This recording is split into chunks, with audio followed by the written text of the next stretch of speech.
नमस्कार दोस्तों, कैसे हैं आप लोग? आज मैं डिस्कशन करने वाला हूँ ज़ोमैटो के बारे में। तो कुछ ज़ोमैटो के ऊपर अपकमिंग जो क्वार्टर 3 के रिज़ल्ट है, वो फाइनली आ चुके हैं और रिज़ल्ट आने के बाद कंपनी का हालत बहुत बुरी तरीके से बिगड़ने वाला है। ऐसी बात मैं क्यों बता रहा हूँ? चलो मैं आज पूरा डिटेल्स में डिस्कशन करूँगा। अगर मैं ज़ोमैटो का चार्ट दिखा दूँ, तो देखिए जब मैं वीडियो बना रहा हूँ तब इसका 20% तक क्रैश हुआ है, सिर्फ 1 मंथ में।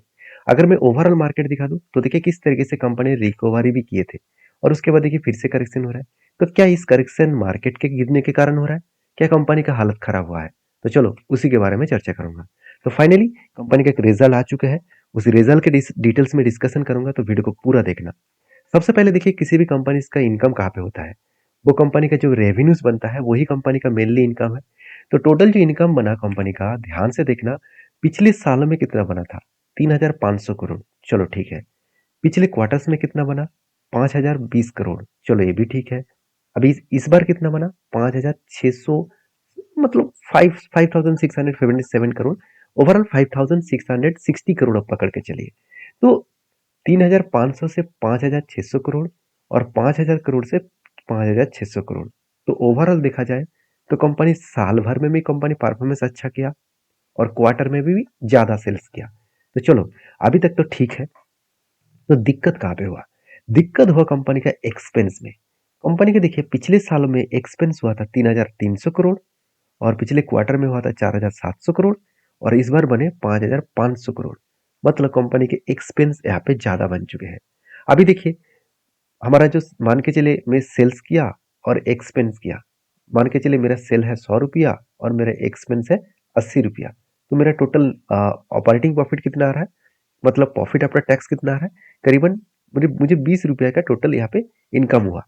तो यही इनकम तो मेरा इनकम नहीं है। इसके साथ टैक्स एडिंग होगा और अदर्स भी कुछ एक्सपेंस है वो ऐड होगा। तो उसको मिलाकर टोटल लास्ट में मुझे नेट प्रॉफिट मिलेगा। तो नेट प्रॉफिट यहाँ पे कितना मिला? अब अगर मैं टैक्स देने से पहले अगर मैं टोटल इसका प्रॉफिट देखूं, तो पिछले सालों में था 100, मतलब 124 करोड़ और इस बार बने 124 करोड़ और पिछले बार कितना था? 237 करोड़। तो ओवरऑल देखा जाए तो कंपनी के ऊपर जो ऑपरेटिंग सॉरी जो प्रॉफिट है बिफोर टैक्सेस वो भी कम हो चुके हैं। उसके साथ अदर टैक्सेस भी है, सब कुछ है। सब कुछ मिटाने के बाद कंपनी के हाथ में आते हैं टोटल कॉम्प्रिहेंसिव इनकम।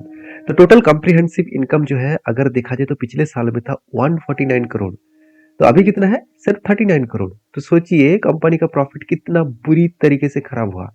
अगर मैं 139 वन मतलब एक बार 149 डिवाइड बाई 39 अगर करूं, तो ओवरऑल 3.8, मतलब 3 गुना, 3 से 4 गुना कंपनी का प्रॉफिट डाउन हुआ है। उसी जगह पे अगर मैं पिछले सालों की तुलना से करूं, सॉरी पिछले क्वार्टर की तुलना से करूं, तो पूरा का पूरा पासा ही पलट हो जाएगा। आप देख सकते हैं करीबन करीबन 7 गुना प्रॉफिट डाउन हुआ है। 7 गुना प्रॉफिट डाउन हुआ है। तो जो लोग सोच रहे हैं कि मार्केट गिरने के कारण कंपनी के ऊपर गिरावट हो रहा है, ऐसे बिल्कुल नहीं। कंपनी का प्रॉफिट मार्जिन ही खत्म हुआ है। तो प्रॉफिट मार्जिन एकदम ना के बराबर हुआ, जिसके कारण कंपनी के ऊपर बिग फॉल दिखा। क्योंकि अर्निंग पर शेयर सिर्फ 0.07 मतलब 0.07 बन चुके हैं।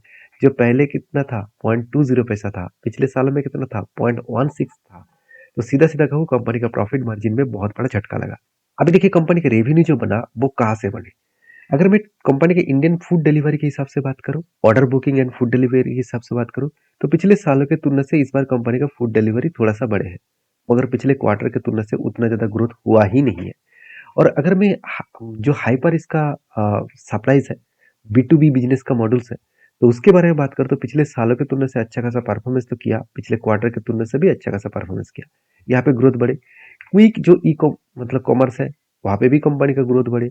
कंपनी का जो गोइंग आउट है उसका भी ग्रोथ बढ़े। तो ओवरऑल सब कुछ ग्रोथ बढ़ने के कारण कंपनी का टोटल मार्जिन तो बढ़े, मगर कंपनी इतना ज्यादा एक्सपेंस कर बैठे जिसके कारण कंपनी का हालत खराब हो गया। तो सीधा सीधा कहूँ कंपनी का रिजल्ट में उतना खास परफॉर्मेंस दिखा नहीं, जिसके कारण कंपनी के ऊपर बहुत बड़ा झटका लगा। क्योंकि यहाँ पे अगर मैं रिजल्ट के डेटा दिखूं, तो कंपनी के ऊपर बुरी तरीके से हालत है। क्योंकि देखिए पिछले साल में 138 करोड़ का प्रॉफिट था और पिछले क्वार्टर्स में 170 करोड़ का प्रॉफिट था और इस बार सिर्फ 59 करोड़ का प्रॉफिट हुआ। तो आप प्लीज एक बार डिटेल्स में स्टडी करिए, उसके बाद काम करिए। मेरा काम था आपको सारी चीजों को दिखाना, समझाना। तो वीडियो अच्छी लगे तो प्लीज लाइक करना। मिलते हैं नेक्स्ट वीडियो में, तब तक के लिए धन्यवाद।